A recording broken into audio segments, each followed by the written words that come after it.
Welcome back, you beauties. I don't want you to lose any sleep, okay? But yes, I know people are losing sleep and we want to help you out there. We've been doing a deep dive into sleep this morning and we've loved it. Something we can't seem to get enough of during this week or our lives for the last decade.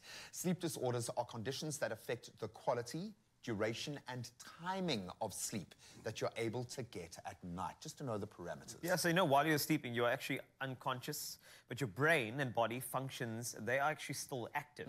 And they're doing a number of important jobs that help you stay healthy and functional, and you function at your best when you get a good night's rest. So when you don't get enough quality sleep, it does mean that you're more susceptible to feeling tired and groggy and not being efficient throughout your entire day. And this is why we brought in somebody who knows all about these disorders, an ENT specialist, Dr. Shabir Ibrahim, just to give you a little rundown of what you should know, and of course what you should think about when you are looking to get more quality in your sleep. So, Doctor, a pleasure. Lovely to have you. Thanks, guys. Thanks for having me here. You look so well rested. Yeah, you do look like you slept a nice... I do believe tonight I may not rest well after witnessing your jaffle makings. That wasn't my jaffle. I'm sitting on Chef Clem. Sorry, I'm going to call him Clem now because the chef... Clementine.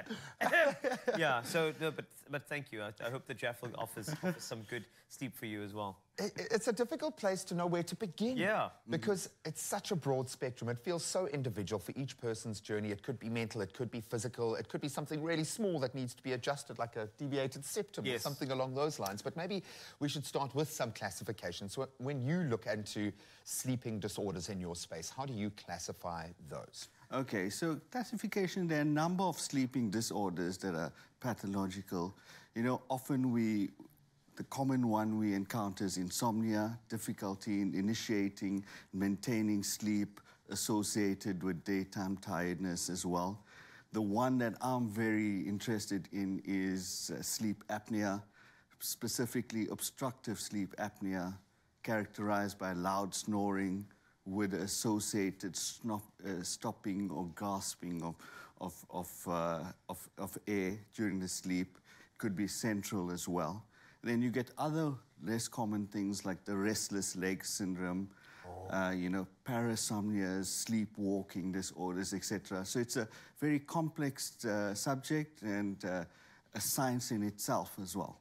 I can imagine so many different jumping off points.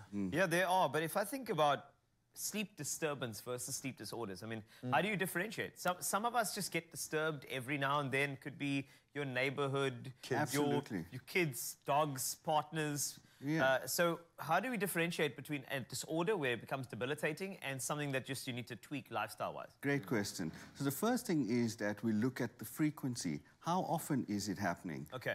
Then we look at the duration of it.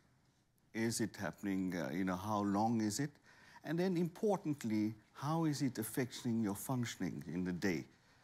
And everyone can have a sleep disturbance for some reason or the other.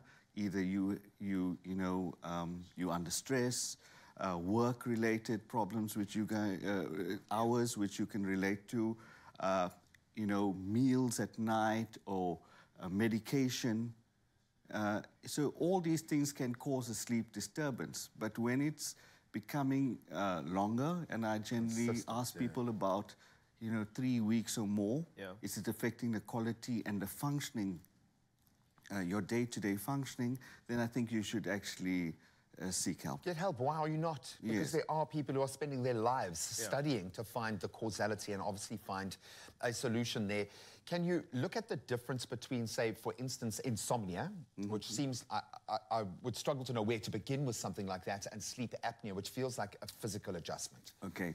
So sleep apnea, basically, is what we're interested in. Is usually what's very important for me is to bring in the partner. Because if you're snoring, you're generally oblivious to the problems, but your partner would witness that, there's loud snoring associated with, hey, this guy is stopping breathing. I got to give him a hit in his ribs too, and then he starts again, he gasps, etc. So that's pathological. Basically, it can have lots of effects on your health. It can place strain on your heart. Yeah. It can cause neurological problems Puts you in as that well. fight or flight. Yes. When you're choking, your body is adrenaline is being pumped into your body, or whatever is happening in that moment while you're asleep. That's intense. Absolutely. And I'd just like to touch on things too. We're talking about sleep disorders, but you can get sleep disorders in children as well. Very often, people think of kids snoring, and I always tell people snoring in kids is never normal. Yeah. It's always abnormal, and you should have that checked out as well. So we've often concentrate on adults, but you can get sleep disorders in kids as well. Kids.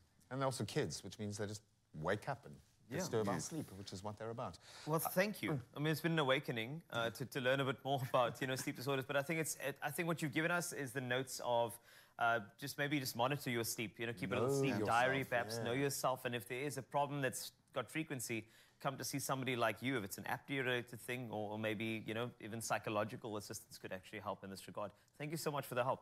Absolutely. Thank you. Sorry, go home and make yourself a jaffle. You've earned it this morning. Thank you very much.